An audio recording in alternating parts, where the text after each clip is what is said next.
Welcome everybody. Welcome to our webinar today entitled AI in MR, an updated roadmap for 2025. Updated why? Because Ben and I sat here about 9 months ago having a chat about a very similar topic here. Of course, so much has changed in just 9 months that here we are again. So we're excited to share a little bit about what we talked about then, but more importantly, what's changed, what hasn't changed, and what can we look forward to in the world of AI. So a couple of things just to introduce the two of us. My name is Matt Valle. I'm Vice President here at Market Vision Research. I'm also the host of the Rock and Roll Research podcast, where we share the super cool backstories and side gigs of the insights and research pros who you trust. Right, Rock and Roll Research podcast. There we go. And my colleague here, Ben Seingalt at Market Vision Research, is a bit of a unicorn because he was an art curator turned market researcher turned professional attorney, where now he is our corporate counsel and director of privacy and compliance at Market Vision. But of course, that's not enough. So on the side, over the past 10 years or so, he's been a recognized expert in the world of artificial intelligence. So a bit of a renaissance man, shall I say, with this really unique perspective on AI in our space, in particular, being able to sort of look at it and assess it from multiple vantage points that are relevant to all of us. So welcome to the chat. Ben, it's great to have you here once again. Thanks, Matt. Yeah, super. So just quick ground rule as well. We are not going to take questions in the context of this, but you can feel free to drop them in the chat. If for some reason this ends like super early, which I don't think it will, we'll try to address a couple on the fly, but if not, we'll collect them and we'll make sure to follow up. But everybody should be muted. If you aren't, then make sure that you are. So we have a nice clean conversation. And with that, I think we will get started. So very excited to be doing this session again and doing it so quickly after the first session. What's happened in the meantime? Well, first of all, from a market vision standpoint, of course, like any other supplier in the space, we're fielding daily constant questions from our clients and our partners about how we're incorporating AI, what we're doing. We are doing a lot. Ben is on our steering committee. Let me just share one example because I just launched a podcast with it and we're coming up with a webinar. A couple of my colleagues, Julie Leonard and Brennan Held, did a really interesting research on research project with a live study, qualitative study in the obesity GLP-1 healthcare space, where they sought to pit human analysis versus AI analysis. What's good, what's not so good, what's can be improved, where is it additive, where can we save time, all those kinds of things. We launched a podcast version of that, a discussion. So follow Rock and Roll Research, the Rock and Roll Research podcast on LinkedIn, and you can get the details on that. They will also be launching a webinar on that topic on November 14th. So I also encourage you to follow Market Vision Research on LinkedIn, where they will certainly post the details to register to that event. So with that, as I mentioned, we're all getting these questions. I just got one 2 days ago, as a matter of fact. How are you using AI? How are you incorporating it? What's in it for us? All of those things. It's constant stream of questions. So Ben, let's start here. Why don't you share a little bit about some of the key points that we discussed in the last webinar? And more importantly, why are we here again after just 9 months? Yeah, I mean, I think the short answer is someone asked a few weeks ago where they could find our conversation from February. And I started to say, oh, it's on YouTube. And then I said, wait. So much has changed.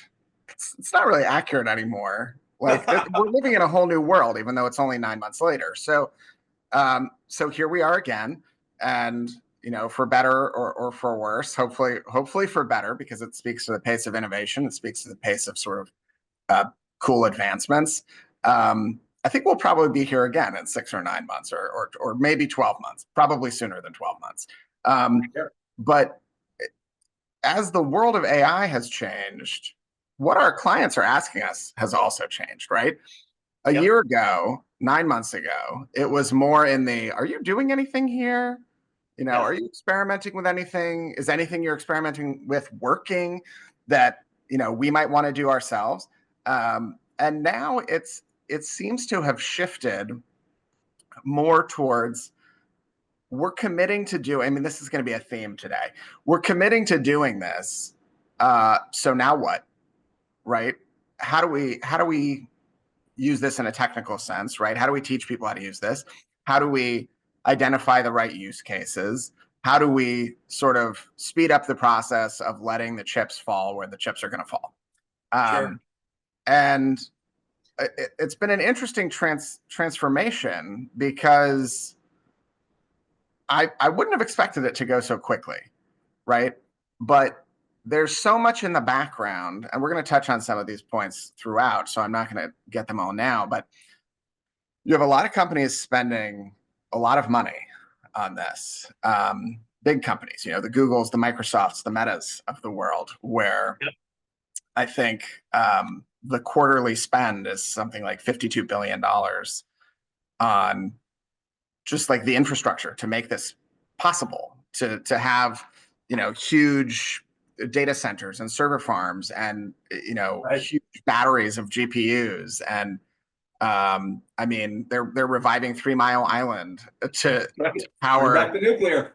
Right. So it's all of this is happening in the background, and that is paired with, does a week go by? I don't know if you get, I get a lot of like 6 a.m. News, like digest emails, and you can't go 3 days. You can't go certainly a full week without Right. some semi-sensational story about some difficult thing that has been accomplished, right? We're, Yeah. discovering new antibiotics en masse, we're discovering new elements, we're discovering all these things. And so there's this sense, I think, of the ship is leaving port. Like, we need to be on that. And the cautious, well, let's see what other people are doing, let's see what our vendors are doing, is starting to be a harder sell when, especially if you're a public company, as many of our clients are, your shareholders are saying, well, how are we going to get in on this? Right? Everyone else is profiting here. How are we going to get in on that? Yep. And companies need an answer. So everyone is sort of starting to pile on. And it's shifted the tenor of those conversations. A year ago, we were having a lot of one-sided conversations of like, we're not really sure about this. Please don't use it for our work. I haven't had one of those conversations in quite a while. So it's definitely shifting towards, how are you using it? No longer are you, but how are you doing it? What are the best outcomes here? And what advice can you give us, rather than more of a binary, are you or are you not? Yes or no on a questionnaire, and that's that. Right? It's becoming much more nuanced. Yeah, for sure. And I can certainly feel it as well. Like you mentioned, the need for clients has really ramped up. It's gone from, hey, what are you doing? To, we have a corporate mandate and we need to know how you're incorporating AI. And I was talking to a good friend of mine who's a VP of Insights at a big, huge, giant corporate CPG company. And his feeling is, if you're not using AI as a research supplier, you're dead to me. And that's just the way it is, right? So it's very, very different. And so we could talk for days about what's changed, and just want to pick up on one thing you said, because you were talking about sort of following the general market, the world, on what some of these announcements are. Even if you look at the research industry microcosm, right? So every week I tune into the exchange on Green Book. half an hour on Friday at 11 a.m. Central. And they share tons of stories and tons of links about what's happening just in our industry. So there's a major announcement, at least one, usually multiple, every single week. New use cases, new companies, new investments, new acquisitions related to AI, new surveys, and it's very cool. It's all happening very fast, but not everything changes, right? So we could talk all week about everything that's changed in the 9 months, but let's start with what hasn't changed. Is there anything we can point to there? Well, let's step back first because I do want to say something about the pace of news, right? Where there are something, I think there are 80 now, if not more. I mean, there were a few weeks ago there were 80 research directed AI forward, right? Primarily AI, secondarily research companies offering services, and there's not a market. Our industry can't bear that. The market can't bear that. So I think we're about to see sort of the excitement period. I like to Right. say we're like in the marketing stage now, where everything is very, huge promises, and not to say that those won't be achieved, right? But like it's hard to know at this point. At a certain point, you have to say, well, of these 80 companies, the market can bear 12. So which ones are going to consolidate? Which ones are going to die off? Who's going to have a, stunning leap forward that no one else can match? And Right. that's sort of the period we're about to enter, I think. So it's going to be a very exciting time.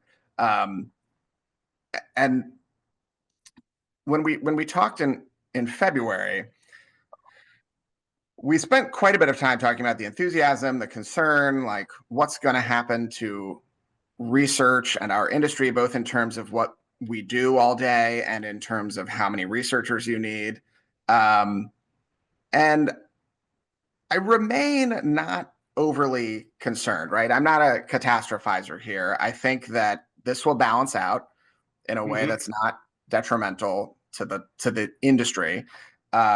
That's not to say that it won't be detrimental to certain people, right? Certain companies, right? There's going to be a shift here. There's going to be a sort of um, recombining that I don't know that we can predict right now what that's going to look like. But what I do know is that as it stands today, October 30th, 2024, buyers of research are not able to do all the research that they want to do, right? They have to say, all right, I have X number of dollars. I have Y amount of things that I want to learn. So I guess I got to set some priorities. Right. And I think that because of that, that's sort of why I'm so confident that it'll be all right in the long run, and that maybe there's more AI research getting done. That doesn't necessarily mean there will be more real world research getting done. It just means that more research will be getting done. I think it also means that smaller companies will be able to do research earlier than when they would ordinarily get those budget dollars. Sure. So, there are going to be a lot of shifts and we're all going to have to adapt to them, certainly. But I don't, this isn't sort of like the research apocalypse. This is probably a good path to be on. Um, I will acknowledge though, some of the things that I predicted 9 months ago turned out to be true, and we'll get into those in more detail. Some of them didn't. And I think that it just highlights the unpredictability of the technology, but also of what people latch onto, where full well I've been beating the drum of like let's take like little tasks off the plate. Let's save 20 minutes in the morning. Let's save 20 minutes in the afternoon. And at the end of the year, you've saved a month. That's awesome. The ROI sells itself. But everyone has a different little thing that they would like help with. Yeah. And I don't know what the collective decision on little things is going to be. So Right. I think it'll continue to be unpredictable. We're gonna it's going to be a turbulent time, but I think it's going to be an exciting time. Yeah, I might take a jog aside just to kind of build on that. As I think about the research that Julie Leonard and Brennan Held did, one of the things that was surprising to me, I had a hypothesis going in, right, which was about that efficiency, right? So we incorporate AI, it might be able to do what we do a lot faster, maybe a little bit less insightful, that kind of thing, just general hypothesis. And I was surprised to see that what I was seeing coming out of it was a little bit the opposite, where hey, AI takes a different look at the data and maybe has something additive, another sort of angle on analyzing this large corpus of qualitative data. Um, but it's still a little bit clunky. And some of that is just that it's fairly new. And some of that is just the quirks of the market research process, those very quirks that have made it very difficult to automate things like data processing, which seems like a slam dunk, but really has never been a slam dunk because everyone needs to customize it a little bit, and those customizations sort of break the efficiency chain. Just curious to know your sort of reaction to that as well. Yeah, I mean it's both surprising and it's not surprising. I think it's somewhat surprising that the analysis, and I always hesitate to say analysis when we're talking about AI because analysis implies like a human, like it's almost like accidental anthropomorphization here, right? Where we're attributing like thought processes to the machine, and that's not Right. really what's happening. It's more, my example is, if you diagram a sentence, you're parsing information. You're not an analyst of the English language. You're not a Right. uh, that's like another level. And generally speaking, we're not there with AI yet. Sure.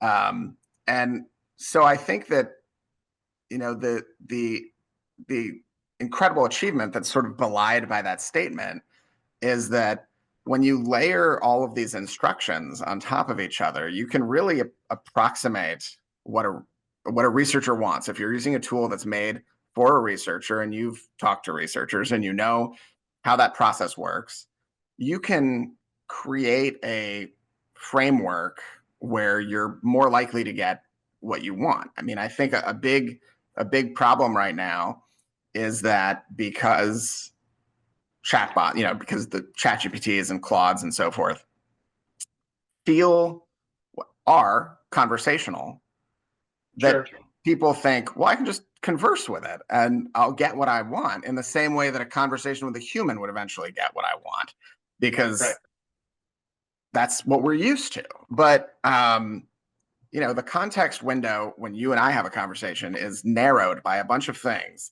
that we're not going to state at the beginning of the meeting, right? We don't start every meeting by saying, you are a market researcher and I'm a lawyer in the market research industry. And here are a bunch of underlying truths that we're going to rely on today and discussing, right? So Right. when you go to Claude and ask, question X, the context that it has is like the corpus of human knowledge, right? Like, in contemplating how to respond to your question or my question about some market research, use case, like let's say explaining a complex methodology in a way that a non-statistician would understand, right? Even though that question, which might be explain methodology X in a way that someone who is not an expert in methodology X would understand, the context hasn't been narrowed. So the context includes the things that it's considering in how to respond to you, includes like the Bible, all the works of, the Bronte sisters, like all of these things that aren't really relevant, but are like in there. And Right. so I think, and we'll talk about this in more detail later on, we're seeing in real time both the gap between where we are and like where people think we are is growing, and between um people wanting to use something, people using something, and then people really knowing how to use the thing. So that's going to be something that we have to tangle with and are kind of starting to, but I don't know that,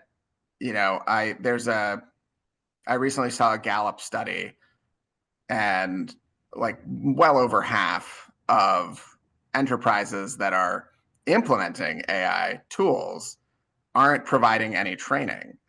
So um, we wouldn't do that with anything else, right? We don't do that with Excel. Like we don't do that with any technology. So why are we doing it here?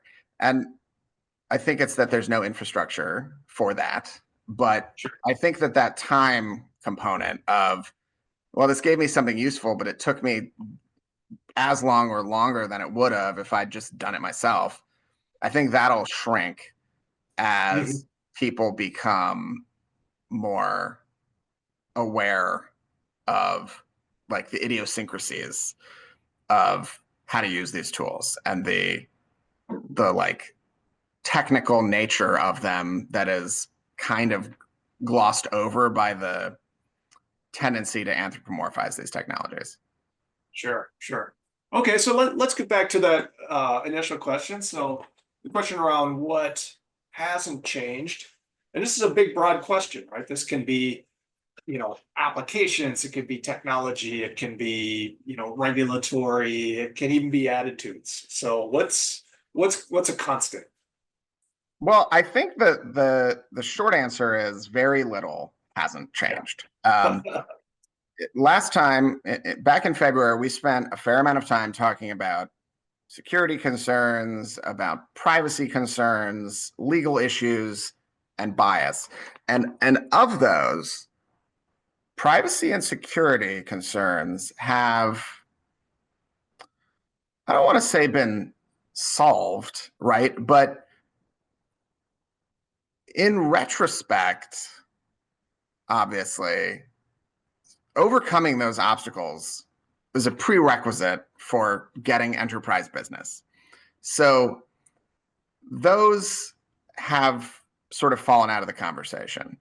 And I know you said what hasn't changed, and I'm saying what has changed, but Yeah. of these categories, I think one of the things that hasn't changed is that we're always talking sort of in the past, where um, a year ago, a lot of the conversation was about data and privacy and security Yep. and hallucinations. And we're still having those conversations, even though it's much less of an issue, right? Companies wanted the so they want to license their technology that's on a per user basis to the company with 100,000 employees, not to the company with 10. So they Right. had to be able to meet the security thresholds of those companies. And Yeah. so the security issues, I mean, there's still questions that need to be asked. You need to check that box, but it is more of a checking the box now and not a real issue that's going to stop you from doing something, right? It's just do your due diligence on a vendor in the same way that you do diligence on every other vendor. So Yeah. the conversation has stayed the same, even though the things that are part of that conversation aren't really true anymore.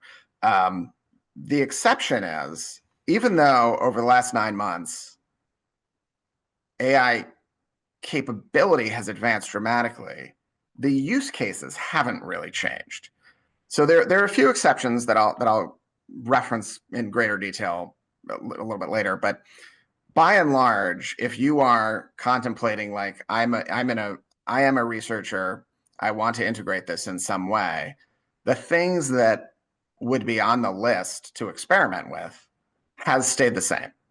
Um, so obviously summarizing large amounts of information is a top priority for us. Sure. That's still also probably the top utility case for most general purpose AI. So synthesizing data, being a brainstorming partner, ideation, um, helping with um, taking something either from blank page to draft or from draft to complete. And which one of those is helpful is going to depend on the individual, right? I hate a blank page, much more helpful for me to get to there's something on the page. But I've talked to, several moderators who say, no, it's much easier to get the me part in there and then fine tune it rather than get a draft and then have to turn it into a me type thing. So Right. it's going to shift person by person. The other thing that hasn't really changed is that there are a bunch of legal concerns. And those are kind of in three categories, right? We still haven't really seen contracts shift in terms of the language that's used. So we're still talking the same way we were talking 5 years ago when we're talking about confidentiality and things like purpose limitation and all of that stuff that sort of controls what we do with someone's information, what we consider to be sort of secret. That's all stayed the same. Lawyers haven't really worked out on a mass scale to where everyone's doing it.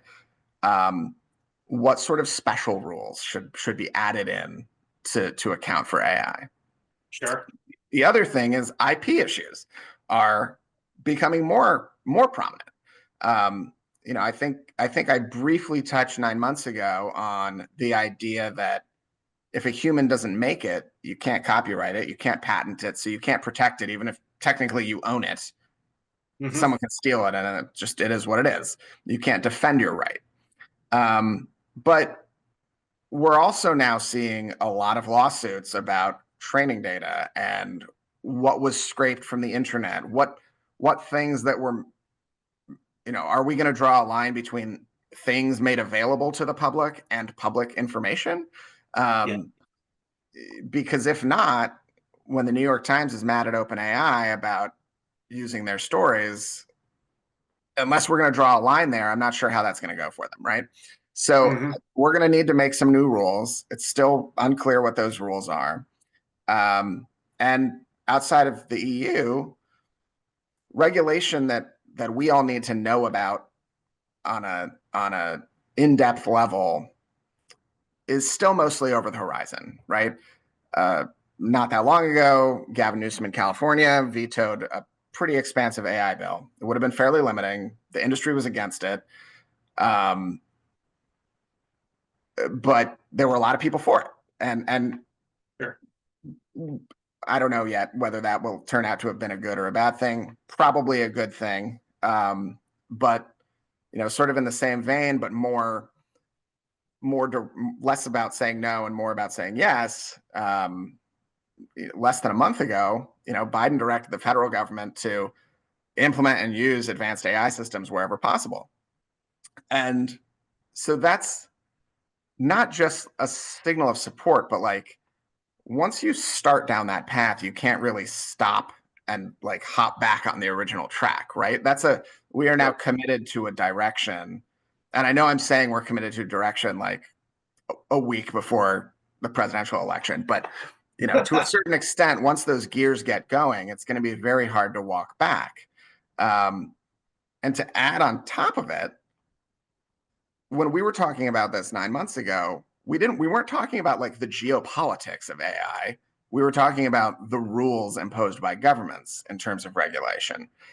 And now we've seen this shift towards a more geopolitical issue where, we're making deals with, the Mideast monarchies over access to our AI technology. We're making, deals to sort of draw the battle lines between the US and China over access to AI technologies and over, would you take that over, like, would you want access to this or do you want not access to that, but whatever our adversaries will offer you? And by and large, that is working out in the US's favor to where, arguably a core piece of the, now probably not happening, but, it looked pretty real for a second there. Saudi acknowledgement or, recognition of Israel was based in part on this overarching deal of we'll give you access to AI. We won't flag you as a like questionable foreign presence if you do all these things for us, like reject China and accept Israel and so forth. And That is to a certain extent surprising. I mean, it's not surprising in the sense of like it feels like leverage, so the government's going to use it. But this is part of the like normal conversation now, where sort of you can reasonably say, well, I don't think the laws are going to be overly prescriptive because this is a corner, like this is a big piece of foreign policy now. So Yeah. we're the federal government is not going to use this as leverage and then also decrease their own leverage. It doesn't make sense. So I think as much as I'm saying this is going to be a turbulent time, like this part of it is going to be sort of the Wild West of like new rules could appear at some point. We don't know what they're going to be. We can presume that they won't be wildly restrictive, but who knows? And that's a little bit of things that have stayed the same and a little bit of things that haven't. And stop me if this is too much of a just stream of conscious monologue here, but the Go for final thing that I'll say hasn't changed is that bias is still a major issue. it. Right. But something that I've had to do more often recently that I don't feel like I was getting to this depth with most people 9 months, 12 months ago is that there's this tendency in the AI world to use existing terminology and just make it about AI. And bias is one of them. Where when we as humans think about bias, we think about like prejudice, like personal prejudicial beliefs. Um, and that has led to this sense that when we're talking about bias in AI, that we're talking about like prejudicial outcomes, like that you've inadvertently trained an AI to be like racist or sexist or some kind of ist that's bad. Right. Um, but that isn't really true, right? What we're really talking about is that we've amassed this huge data set and to a certain degree said the things in this data set are true. Go extrapolate other things from that. And Yep. so when the data in the data set that the model is being trained on as the basket of true statements, if that data set is not truly representative of the context that it's going to be operating in, it Yep. will result in things that feel like prejudicial decisions, but are biased in the sense that it considered whatever it's saying to be the highest probability, to have the highest probability of being true. So that's, it probably feels like I'm splitting a hair there, but the reason I'm doing it is that we talked a little bit um, back in February about, maybe synthetic data will be the solution to this, right? People have been like kicking Yeah. that around as like maybe a silver bullet, but we don't know. And we won't know for a while, but like we're pretty confident. And like underneath that was sort of well, if that doesn't work, we'll figure something out. But until then, we're just going to not do anything. Hmm. Um, and with a few notable exceptions, right? I think everyone probably remembers the Google debacle of the, all the if you asked for the founding fathers, they would all be black. And like, accusations of wokeness being thrown around. And so like there were a few like, no, we'll just wait and see, like diversions from that Right. obviously didn't go very well. But we're now like moving past the question phase and into this is an active experiment that's happening right now, Hmm. where for those who use ChatGPT, 401 recently was Right. released, and the thing that differentiates it is that it'll walk through its thought process. Sure. And so if you whatever you ask, it'll do it step by step and then have a record of the steps. And the reason for that, which if you've used it, I don't know that there's a lot of argument at this point that it is less good in terms of like most people's use cases than 4.0.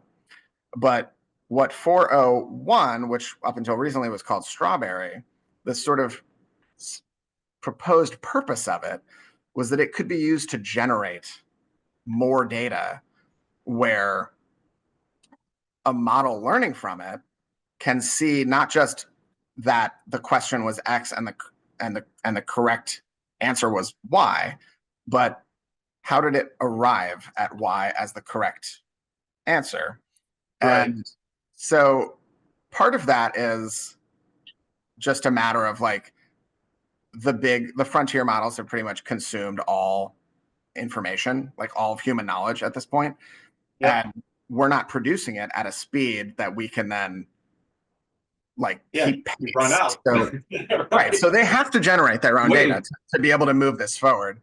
And Right. I think a side effect will be that we are going to find out whether the synthetic data can solve for bias is real. Yeah.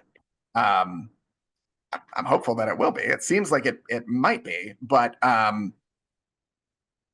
maybe in 9 months we'll actually have the answer, which we haven't for 6 years. So Yeah. that is exciting. Let me pick on the thread of synthetic data, because I had just read a report. I think it was by Qualtrics. It was a report on AI in the next 3 years or something like that, right? And first of all, I opened it up and I was surprised to see that it really was about synthetic data. That's what it was about, right? So it's not necessarily the first thing that people think of when they think of AI, but is in my view, it seems to be the most divisive currently. So the prediction was, 3 years from now, some 60 to 70% of survey responses will be purely synthetic data, which raised the question to me. It's like, hey, we're on the eve of the election. Why not synthetic polling? And what does that look like? I haven't seen, if anyone knows of any research that's been done on that topic, send it along because I'm looking for it. I'm curious. But can you comment a little bit on synthetic data? I mean, is that when we talk about AI in market research, is clearly a part of it, kind of divisive, but would love to get your thoughts. Yeah, and I'm actually going to start with the synthetic polling data because there are companies doing it, and unfortunately for traditional pollsters, um, it's very good. It's very predictive. It I want to say this was a little a few weeks ago that I was talking about this, that I can't remember whether it hasn't been wrong yet or whether it's been more right than the actual polls or whether it has a better success rate than actual polls. But Sure. it does very well. But part of the reason for that is that we have huge amounts of polling data. If you look at any of the major polling players, their data goes back to like the 40s, right? With Yeah. questions that are asked every 4 years, questions that are asked You every could 10 years, questions, you could right? train the data on the results, right? Right, with millions of responses, millions of data points, like Yeah. the amount of information that you can put in is tremendous. I also think that we're being less unpredictable, right? If I give you 15 data points about a person, you can probably tell me who they're going to vote for, right? Sure. Not the same data points that you're getting in a market research survey, right? But if I go to your social media accounts and I pick things that I think are indicative, and then I tell someone else what those things are, I bet that person will think they're indicative as well. So Sure. even though political polling is extremely complicated, I actually think it's a good use case for synthetic data because we kind of know what the other things that are predictive of that are going to be. Um, and there are a couple of examples. The New York Times Siena poll has integrated some AI, and it has yielded some interesting, I don't want to say improvements, but some interesting changes into the way that they're calculating certain things. And I think that will probably be more common, right? I don't think that the pollsters that we think of now are going anywhere, but I think that they'll have to start integrating these tools to sort of be it's been quite a while that it's like you're either Nate Silver or you're not, and sooner or later, competitors get close, you're going to have to continue pushing your lead up. Yeah. For other things, I don't really think that we have the predictors mapped out, right? I don't know what information you would need about me to predict my feelings about like most CPG products, right? I've Sure. certainly never like spoken to someone at length about like what makes ice cream good to me. And I don't really think that there are other data points that you would generally have that would help you predict how I would respond to, well, maybe a taste test is a bad example, but I don't think that it's quite as easy to predict something where you're really you don't have a baseline. If you want to know how I feel about like a new car and I've done 90 surveys about cars in the past, sure. But if I've done 90 surveys about cars and you ask me about like barbecue styles, Yeah. I don't think that you're right. I don't know. I don't know that, for example, a Ben model could tell you that like I think Kansas City barbecue is the best type of Well, barbecue because you I live in don't think I'm Texas, so you better not. right. I know it's a secret, Matt. But I don't. I think I've said that like 3 times, and I'm not sure what data points would point to it. Other things about like my food preferences wouldn't. So, um, I think that there's going to be a place for synthetic data. I think that that place is going to be where things are more static, where the past really can predict the Sure. future. I think that that's going to be in more straightforward industries where probably the same industries now where you're definitively prioritizing quant over qual. You don't need to know about the emotions. You don't need to know about the Sure. how some experience from your childhood factors into your decision making process, right? It's going to be pretty valuable for cut and dry scenarios. Yeah. But there are also the scenarios probably that are less exciting if you're a researcher, because something that I do think is going to shift here is I think we're in the trial phase, but we're not in the error phase yet, where people haven't really wrangled with research used to cost X. I can do it with AI for Y. But is it better question hasn't really been like, we haven't had to fight over that yet. And sooner or later, something bad will happen and something won't be a market fit or won't work. Customers will hate it. And it will turn out to be that it was because it was AI insights and the AI assumed something was static and it was in fact evolving. Probably the best, like the most obvious place where I can point to it and say, this is definitely not going to work here are, if you're in healthcare research, you talk a lot about like novel therapies. You talk about um, Yeah. a lot of emotional things where the predictors aren't um, what you would expect, or maybe not what you would expect, but they're not like A leads to B leads to C. They're much more convoluted, much more emotional, much more not irrational, but irrational in like the logic, in the mathematical sense.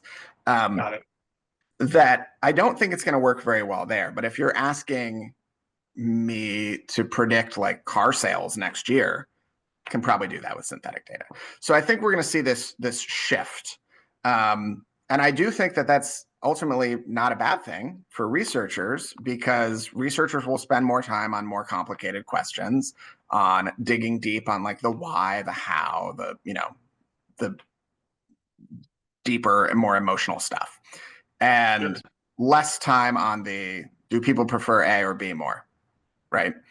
Um, and as I alluded to before, I think that also that enables research buyers to cover more of their total like wish list for a year without having like a catastrophically increased budget. And I also think that that will allow small companies that need to do research to do some research that's okay rather than no research. And theoretically, that some of those companies will, because of that, then grow into companies that really need, emotional qual and really super complex quant and stuff like that. So I think there will be a shift, a complexity shift, a like sort of emotional depth shift in what researchers have to do because of synthetic data. But 60%, I mean, that's I think a hopeful statement from a company that plans to be selling it rather than a sober judgment of of the industry in the next 12 to 24 months.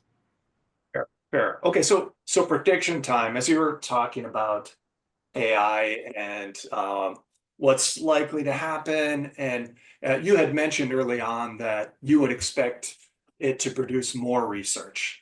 So all these like little breadcrumbs just makes me think of when DIY tools came into play, where the initial fear was, oh my God, all these DIY tools, it's going to take market research suppliers out of the equation because clients can do everything themselves. And they encounter some of the problems that you articulated, which is, well, first of all, now you actually have to do it. And when you don't know what you're doing, then you create some problems. I think a lot of that has been ironed out. But to me, the lasting result for the most part is that it has produced more research. So a Mhm. lot of questions, particularly earlier on, quick and dirty stuff, have been solved, addressed with research, whereas before they might have been gut decisions. And I wonder if AI, at least in the short term, might take on the uh, same sort of trajectory, because even still to this day, people are using DIY tools for a lot of that sort of quick and dirty, maybe lower consequence type of business decision, but still pulling out all the stops and doing the full service thing, or incorporating everything that you need to in order to really address a very important question. So curious if there are any parallels there. I think there are, I think one of the big parallels in what's sort of being overlooked in that thought process, where you know um, this is true in almost everything, any aspect of business, right? Where you say, oh, there's a tool that does this thing, therefore I can do this thing. And you're overlooking the fact that doing that thing is a discipline that people have trained for. And Sure. the DIY system is enabling the thing to be done without some steps, right? You don't need to be a programmer to use Qualtrics, right? But you do need to know how to write a question. You need to know that, for example, a 7-point scale is more statistically sound than a 10-point scale, and all these other things, how to word things, how to um, how to execute. Yeah. And so at the end of the day, even though we are seeing a round of like insourcing now, where companies are saying, man, we spend a lot on research, let's hire a research department. Like, well, how big of a research department, right? Because you, via your vendors, have a research department of a lot of people. Do you want to pay all their salaries? And I think the answer is no. And so then those same research departments became hugely overburdened and had to resume all this vendor use. Um, I think we're going to see that again, but I think the shift is going to be more intentional. Whereas with DIY, it was like, won't this save a bunch of money? Let's just do it. And then it does save money, but we still need to do all these other things. And now the pendulum has come back. I don't think that there's so much.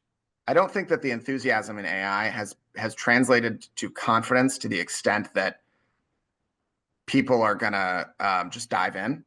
I think that because that is going to be gradual inherently, that that shift is also going to be more like, not to say it wasn't reasoned with the DIY example, but a little more like, okay, the next step is this, the next step is this. We're gonna take baby steps towards this goal, rather than saying that's the goal, it seems achievable now, let's go to it. And so my prediction would be that we're going to see a lot of other people. Right now, most of our clients are researchers or they're marketers. In certain situations, maybe they're an R&D or like a pipeline product person, and they're coming up with sort of the goal that in an abstract, like the objectives of a project. And then we are helping them test hypotheses, come up with hypotheses, do all of that stuff. I think that the shift with AI will be, let's say you have all the research you've ever done, all the syndicated research you've ever bought, all the, more general, like non-primary, non-secondary market research, like the forecasting type research, the industry-wide research, all of that stuff is all in a place. And that can be parsed by some sort of AI model that you control fully. That's internal to you, right? The client X model that probably built on an open source model, right? No one's starting from scratch. Right. But that is the model both is your knowledge set and also the parser of your knowledge set. That means that any person can go in, anyone who has access to it can go in and say, tell me blank. And that may yield hypotheses from unexpected sources, right? That may mean that in the pharma world, we as market researchers are not often talking to like the scientists.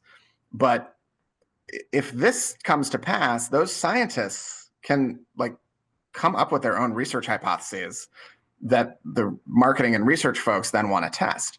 So I think that the source of research is also going to expand. The source of research or the source of hypotheses that need testing is going to expand.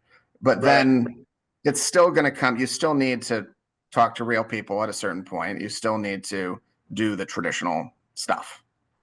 Yeah, cool. All right. So we're getting close to time. So I want to ask you one last question. Something real world here before we wrap up. So let's say I am director of insights at XYZ company.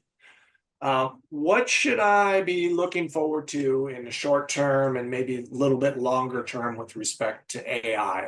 I'm tasked with leveraging it in the work that I do. What should I be thinking about?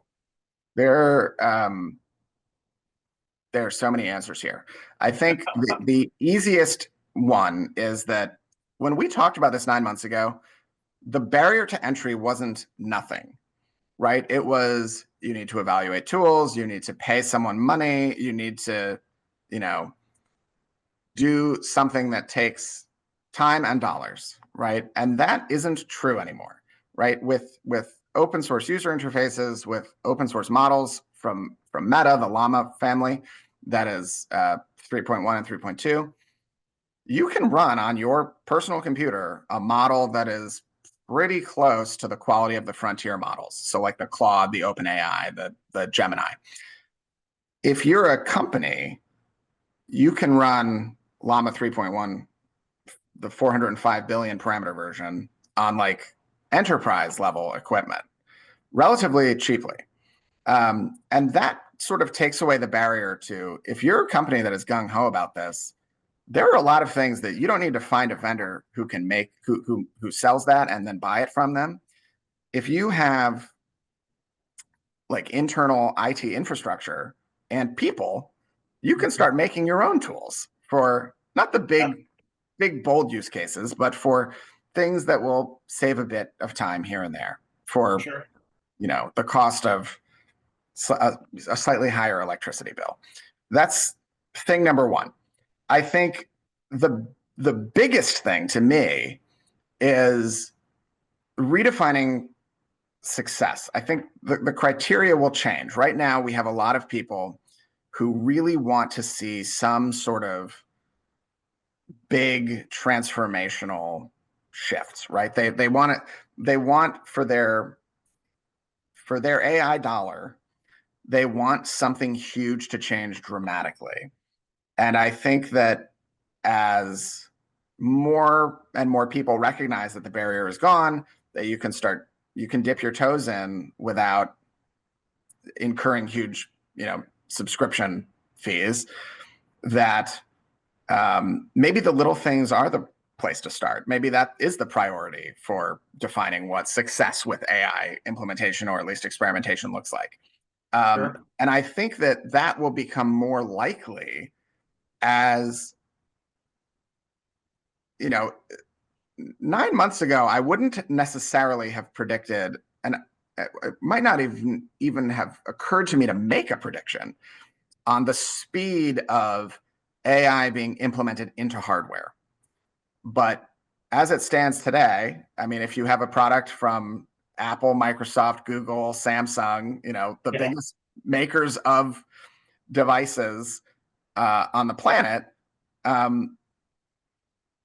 you have native AI capabilities, right? If you have a Pixel phone or an iPhone or any Apple product or a Microsoft Surface or any of the Samsung Galaxy products, Yep.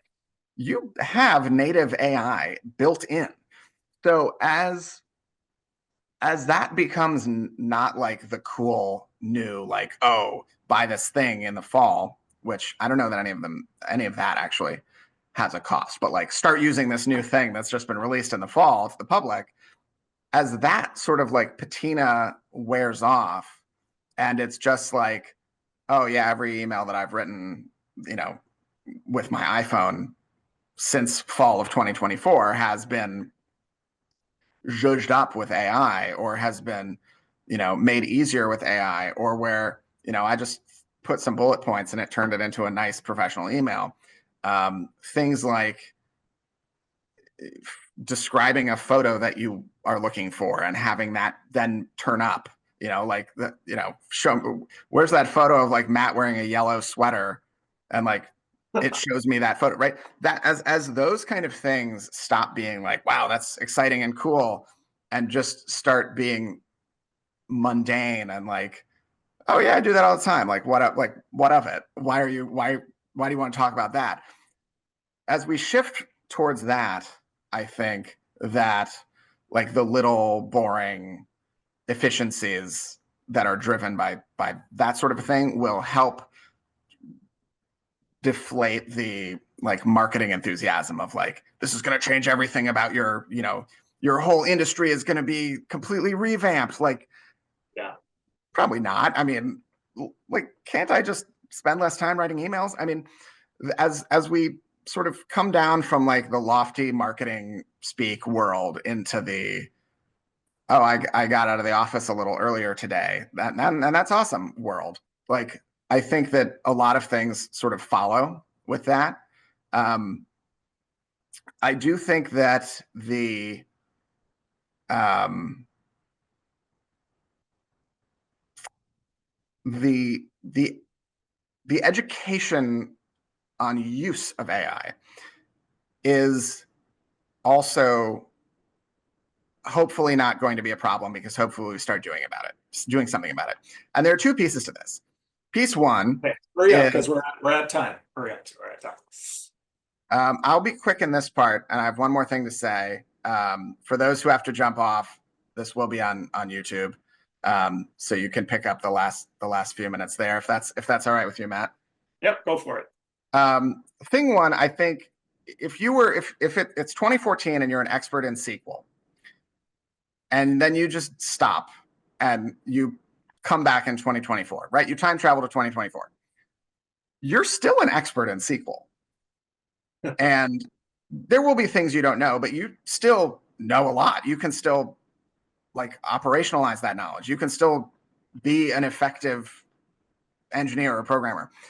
That Sure. isn't true, right? If you take your eye off the ball with AI for like 3 months, 6 months, and you try and come back, so much will have happened that like it's no longer a path that is easily followable. And so I think that rather than it being like interesting and unusual that some companies have like a couple of AI guys who are really keeping close tabs on this, rather than that being like, oh, that's like weird. You must be very enthusiastic, right? That's going to have to be the norm where like it is part of someone's job to keep very close tabs on what is going on, where it is headed, what steps it took to evolve, right? That's going to have to be pretty baked into organizations of any non very tiny size. Um, and the final thing that I'll say is, and I feel like haven't let you get a word in edgewise, Matt. I apologize for that. It's all right. But I feel like the predictability of the technological trajectory is becoming both slightly more predictable and also much less predictable. Where 9 months ago, no one was talking about what Google released like a couple of weeks ago, which is Notebook LM. You can put in any source. It will summarize it. You can interact with it, in a chat GPT way, ask questions and get data, and it'll generate a podcast on that content for you. Yeah. If 9 months ago you had said, do you think that's possible this year? I would have said, probably not, right? Like maybe the audio generation part, maybe the like taking a written source and like analyzing that source and making it interactable, like that was around, but it wasn't like foolproof. And to then fast forward 9 months and it's all together in one like free product. I mean, I wouldn't have suggested that. I don't think anyone would have suggested that. Well, some people might have, probably people who work at Google, but I think that the trajectory of what will happen is you could foresee it, but I don't know that we would presume like, oh, this track is going this way, this track is going this way. But like, what if we just tied them together? That there are going to be a lot of things like that where we're then surprised by the outcome, even though we knew that both of those things were happening separately. The Right. revelation is when you put them together. And I think that's going to become more and more common. But also, I think that we'll become more familiar with the bad stuff, right? Where 9 months ago, the things that people were concerned about were happening, right? Like AI enhanced fraud and, misinformation, disinformation, things like that were happening, but like it was more academic. Like most of us weren't like experiencing it in any way or like experiencing it closely in any way. And, not a week ago, Anthropic enabled Claude to like interact with a computer. So, and immediately a bunch of people were like, oh, so you're saying that like someone could start a survey for real and then just have Claude do it. Yeah. And, add that to, what I just very excitedly talked about, Notebook LM. It's only two people's voices. It's a male voice and a female voice. And I now recognize those voices. So I would probably be able to identify if something online were presented as like real, like a real podcast or a real news story, but were in fact completely fake and generated. But if I didn't recognize those voices, and most people are not going to recognize those voices, right? The possibility of getting like deceived is increasing as the quality of these things increases. So Interesting. that the other like I've already said my top like positive, excited, optimistic recommendations to tell to an insights director. The top negative one is that a lot more is going to have to be invested in like fraud prevention, in ensuring data quality, and like really scrutinizing to ensure like, does this make sense? Does this seem sound in a way that people weren't doing just a few years ago because the deception wasn't really possible on a massive scale. And now it is. And that scale is getting much bigger very quickly. And it's not something that anyone is going to want to be like stuck behind the 8 ball on and saying, oh, we should have implemented this 2 years ago. That's something that IT departments and information security people are going to need to like start thinking about 4 months ago and be actively acting on. Yeah. Yeah. Just to build on that, I mean, you're kind of talking about the trajectory that it might take. And it just makes me think of a lot of new technologies that have been introduced to the insight space, where once they're introduced, they're new, they're novel, they're exciting. They always produce interesting results when people are experimenting with them because they don't have to make a decision on it. They're like, wow, this has got some real potential, right? But once it comes to then replacing, tried and true methodologies, then the bar is much higher, and it takes more and more time for it to kind of reach that point as Yeah. a replacement versus an enhancement or something like that. Well, and I think to that point, and this probably is the most important thing that we'll say in this entire hour and 10 minutes, is that the real risk is not that like an industry will get left behind. It isn't that a type, right? It isn't that like moderators are going to get left behind or statisticians. It's that everyone is going to need to infuse this for their like personal competitiveness, where it's not going to be that, oh, so and so is capable of doing X and you are not capable of doing X, but rather so and so is capable of doing X in Y hours and it takes you Z hours. Why? Right. Right. And well, I'm not using AI is right now, probably in most cases, a very acceptable answer. But in a year, I think there will be an expectation that if you could have done this faster, if you could have done this cheaper by saving labor time, if you could have gotten this to me faster, you're going to be expected to. And the fact that you need to use this tool to do it is going to be less of a concern than like the speed. Right. Right. Yep. Yep. Makes total sense. All right. So we could talk forever. Instead, what we'll do is we'll reprise this again in 6 to 9 months, no doubt. We'll revisit some of these predictions and talk about what's happening then. So in the meantime, definitely feel free to connect with either Ben or me or both on LinkedIn. Certainly follow Market Vision Research on LinkedIn, especially to get the updates on the November 14th webinar that's happening, delivered by Julie Leonard and Brennan Held. Head-to-head, AI versus humans, what did we learn? So last thing I'll say, if you are a client or a research buyer, you have any questions, you want to follow up on this, certainly reach out to your contact at Market Vision if you don't have one. You can, of course, reach out to Ben or me. So thanks again for another wonderful conversation, Ben. Of course, I'll continue to talk to you in the meantime, but look forward to doing this again. Thanks so much. Thank you. And everyone who joined in, thanks for being here.